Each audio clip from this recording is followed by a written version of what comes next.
तू इधर क्या कर रहा है? इधर मर्डर होंगे है, चल निकल। देखा अपन ने कैसा उड़ाया गाड़ी को। बेकार में परेशान मत हो, चल जा बेटा, जल्दी गाड़ी निकालो बे, भाई का जुलूस निकल रहा है। गाड़ी को मार रहा है। मुझे मारना चाहता था। क्यों बे? अबे यार तुझे बोल। अरे गाड़ी को मारूंगा मैं।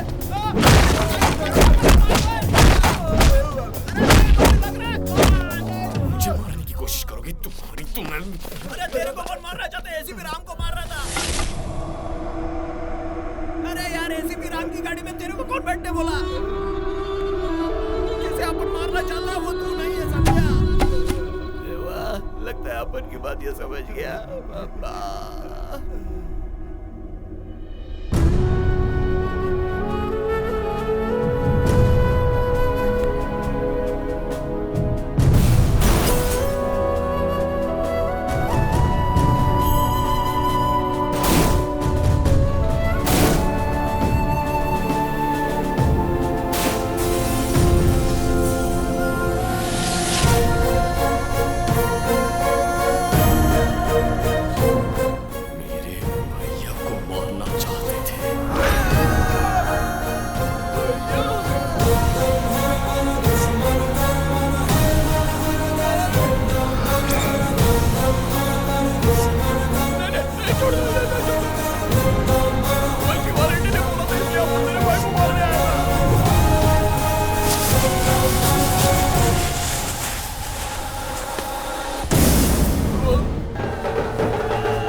भैया को मारना चाहता है ना तू?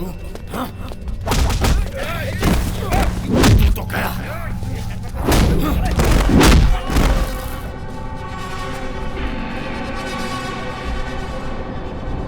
मैं तो नॉमिनेशन भरने के लिए जा रहा था। मेरा नॉमिनेशन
मुझे छोड़ दे।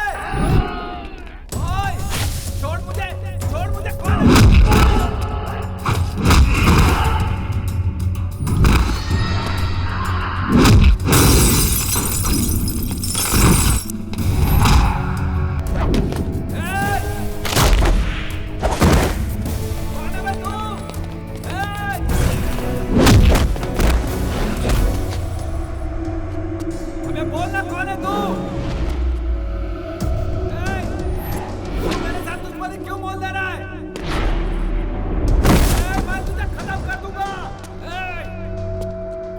भैया को मारना चाहता है।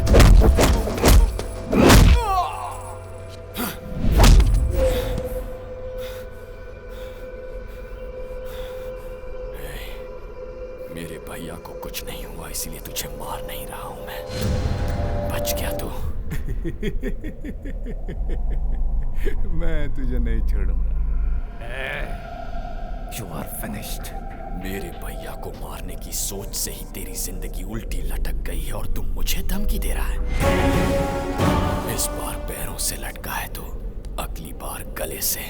तू जितना आसान समझ रहा उतना आसान नहीं है। तूने गलती कर दी है साले। मेरे बारे में तू पूरी तरह नहीं जानता। ये अब कुछ मत बोल। अपने बारे में मुझे बताकर और मेरे बारे में जानकर कोई रेस शुरू मत कर, क्योंकि रेस के घोड़ों पर लगाम लगी होती है, लेकिन मैं बेलगाम।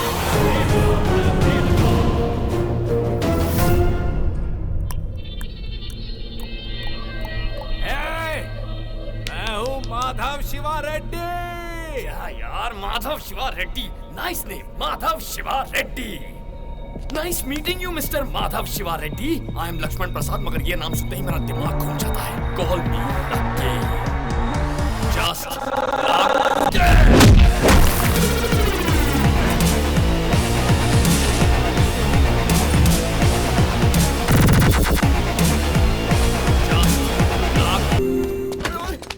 तो हमारी जान ले लेगी यार। तेरा भाई सीसीटीवी कैमरे की फुटेज चेक कर रहा है। पकड़े गए तो क्या होगा? तुझे क्या हुआ? शिवा रेड्डी का बाप शहर में आ गया है। वो उसे मारने के लिए ढूंढ रहा है, जिसने उसके बेटे को बुरी तरह से पीटा। उसे हमें ढूंढने की क्या जरूरत है? मैं तो खुद उससे मिलने जा रहा हूँ। कहीं ना कहीं तो मिलेगा। उसकी बलि का समय आ गया है। जाओ ढूंढो, ढूंढो उसे। उसकी जरूरत नहीं है। तुम्हारे बेटे को मैंने ही मारा है।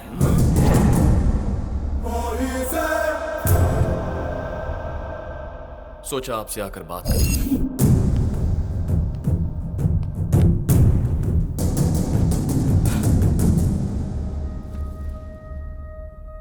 आपको मैं अपनी कहानी बताता हूं सर। मेरे माँ बाप के हम दो बेटे हैं, मैं और मेरे भैया। हम दोनों के बीच बचपन से एक पल भी नहीं जमती थी। हर वक्त एक दूसरे से झगड़ा करते थे, जैसे एक ही घर में एक दूसरे के दुश्मन जन्मे हो। एक रोज झगड़ा थोड़ा सा पर्सनल, तो उसने मेरे प्यार को तोड़ने की कोशिश की। बर्दाश्त नहीं कर पाया, मेंटल हो गया सर। प्यार से बात ईगो पर आ गई। मैंने फैसला कर लिया, चाहे कुछ भी हो, उसे उसकी नौकरी से अलग करना है, और इसीलिए उसकी जीप लेकर मैं भाग गया। और तब मैंने सोचा भी नहीं था कि उसकी जीप पर कोई हमला करेगा।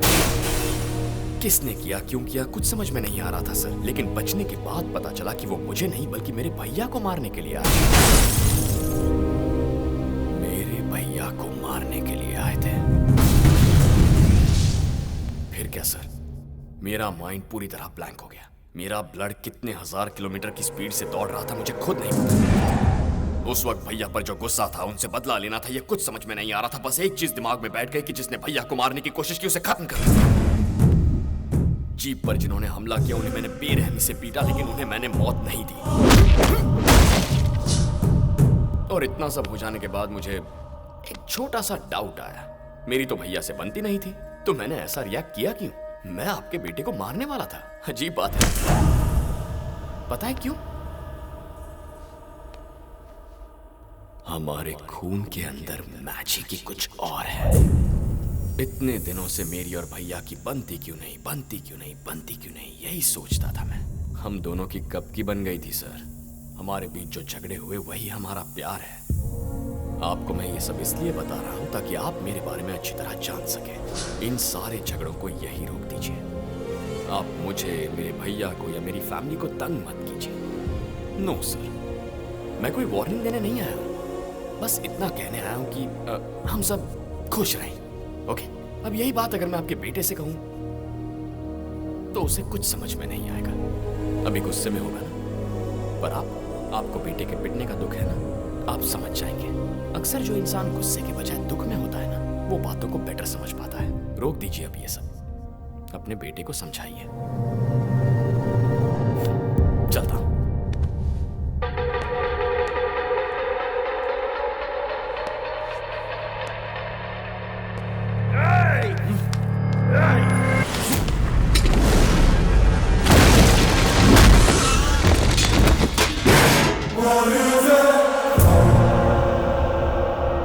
मेरे माँ बाप के हम 2 बेटे हैं। एक मर भी गया तो कोई बात नहीं, आपके पास सिर्फ एक है। उम्मीद करता हूं आप समझ गए।